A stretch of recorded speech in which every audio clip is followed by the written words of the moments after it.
창세기 29장입니다. 1절에서 20절 말씀입니다. 야곱이 길을 떠나 동방 사람의 땅에 이르러 본즉 들의 우물이 있고 그 곁에 양 세 떼가 누워 있으니 이는 목자들이 그 우물에서 양떼에게 물을 먹임이라. 큰 돌로 우물 아귀를 덮었다가 모든 떼가 모이면 그들이 우물 아귀에서 돌을 옮기고 그 양떼에게 물을 먹이고는 우물 아귀 그 자리에 다시 그 돌을 덮더라. 야곱이 그들에게 이르되 내 형제여 어디서 왔느냐? 그들이 이르되 하란에서 왔노라. 야곱이 그들에게 이르되 너희가 나흘의 손자 라반을 아느냐? 그들이 이르되 아노라. 야곱이 그들에게 이르되 그가 평안하냐? 이르되 평안하니라. 그의 딸 라헬이 지금 양을 몰고 오느니라. 야곱이 이르되 해가 아직 높은즉 가축 모일 때가 아니니 양에게 물을 먹이고 가서 풀을 뜯게 하라.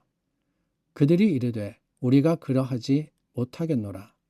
때가 다 모이고 목자들이 우물 아귀에서 돌을 옮겨야 우리가 양에게 물을 먹이느니라. 야곱이 그들과 말하는 동안에 라헬이 그의 아버지의 양과 함께 오니 그가 그의 양들을 치고 있었기 때문이더라.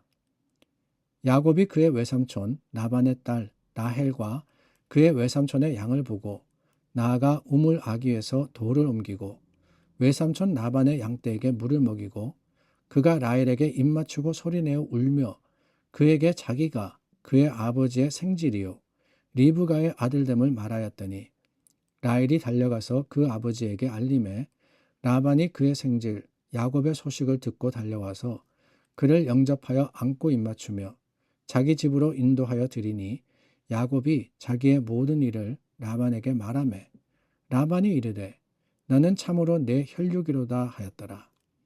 야곱이 한 달을 그와 함께 거주하더니 라반이 야곱에게 이르되 내가 비록 내 생질이나 어찌 그저 내 일을 하겠느냐. 내 품삯을 어떻게 할지 내게 말하라. 라반에게 두 딸이 있으니 언니의 이름은 레아요 아우의 이름은 라헬이라. 레아는 시력이 약하고 라헬은 곱고 아리따우니 야곱이 라헬을 더 사랑함으로 대답하되 내가 외삼촌의 작은 딸 라헬을 위하여 외삼촌에게 7년을 섬기리이다. 라반이 이르되 그를 내게 주는 것이 타인에게 주는 것보다 나으니 나와 함께 있으라. 야곱이 라헬을 위하여 7년 동안 라반을 섬겼으나 그를 사랑하는 까닭에 7년을 며칠같이 여겼더라. 저희가 계속해서 야곱의 이야기를 나누고 있습니다.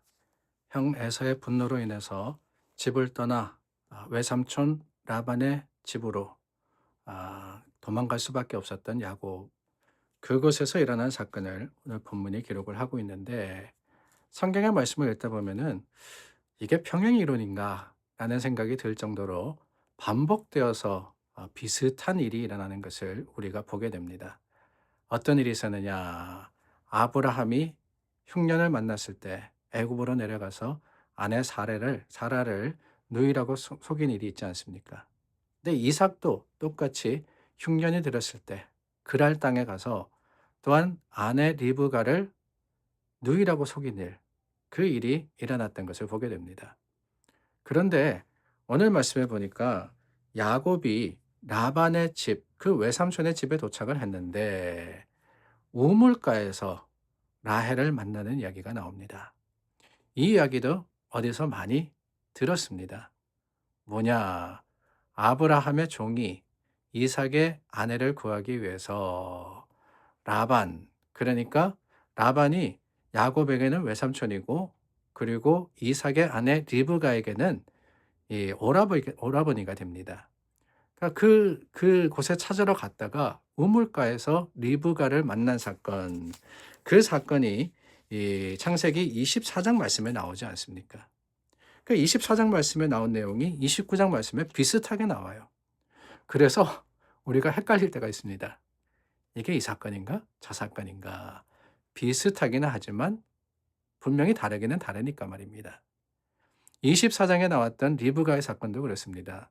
리브가가 아브라함의 종을 만나서 그에게 물을 주고 또한 낙타를 물을 마시게 한 그 일이 이 아브라함의 종으로부터 그에게 하나님의 계획으로 리브가를 만나게 하셨음을 확신하게 하는 그런 내용이 있었죠. 근데 오늘 우물가에서 일어난 일은 다름이 아닙니다. 야곱이 우물가에서 누구를 만나느냐? 물론 라헬을 만났습니다. 근데 그 전에 상당히 긴 부분을 통해서 야곱과 그리고 그 라반이 사는 지역의 목자들과의 대화 내용이 기록이 되어 있습니다. 2절 말씀에서부터 보니까 목자들이 우물에서 양떼를 먹이는데 그 우물이 돌로 아기가 덮여져 있더라. 뚜껑이 있더라는 거예요. 뚜껑이. 돌로 이렇게 덮여져 있습니다.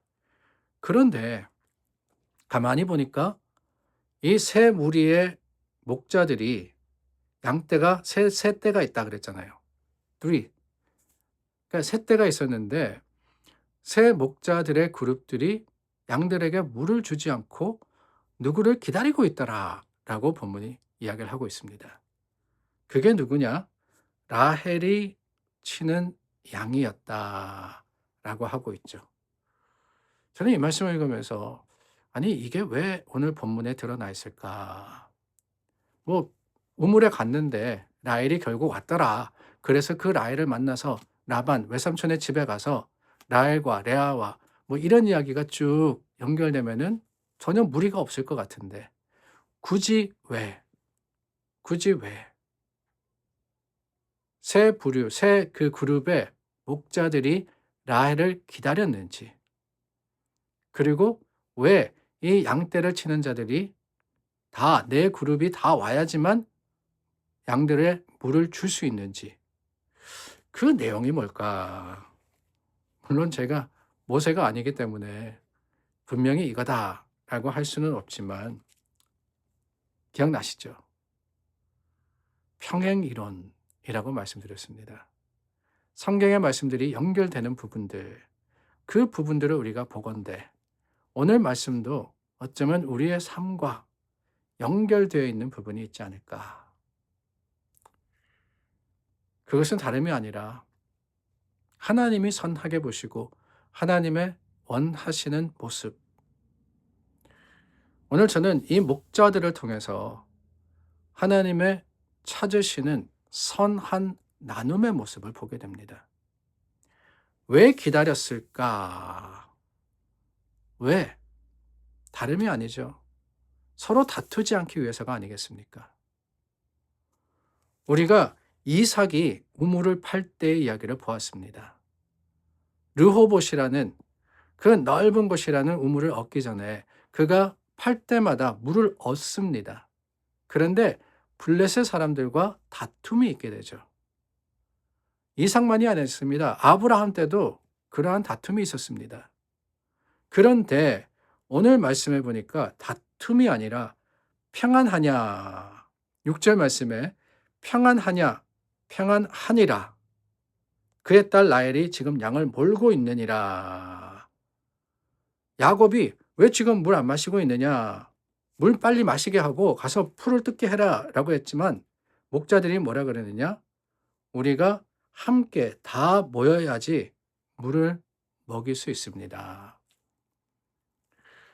어쩌면은 벨의 모습이 거기에 있지 않았나라는 생각이 들어요. 라헬, 여자입니다. 사실 그 당시에는 여자가 양을 친다는 것은 흔치 않았습니다.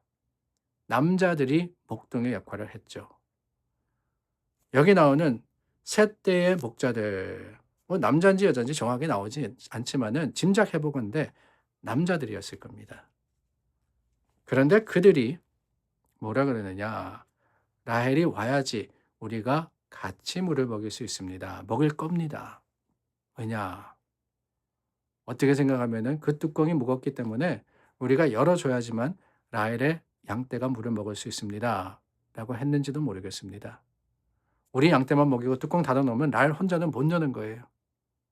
아니, 어쩌면은 그 마음이 라헬이라는 여인과 그 가정을 돕겠다라는 생각이 있었을는지도 모르겠습니다.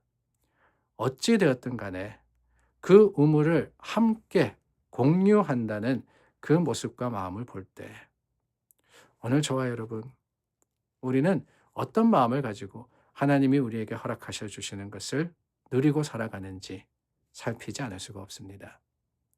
우리도 선한 마음을 가지고 함께 나눌 수 있는 그 믿음의 아름다운 선한 나눔이 있으면 얼마나 좋을까. 그것이 하나님의 뜻하시고 계획하시는 사랑의 모습이 아닐까. 교회는 그런 것 아닙니까? 오늘 우리 교회가 바로 그 사랑의 나눔이 있는 곳이 될 수 있기를 간절히 소망합니다. 기도하겠습니다.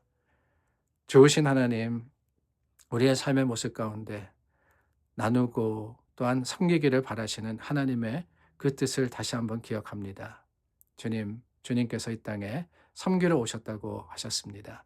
우리도 그 모습 닮아 서로가 서로를 세우며 하나님의 뜻과 그 계획을 이루어가는 아름다운 주님의 백성 되게 도와주시옵소서. 예수님의 이름으로 기도드립니다. 아멘. 하나님의 선하심과 그 긍휼하심에 우리가 한 교회로서 같이 서기를 원합니다. 기도하겠습니다.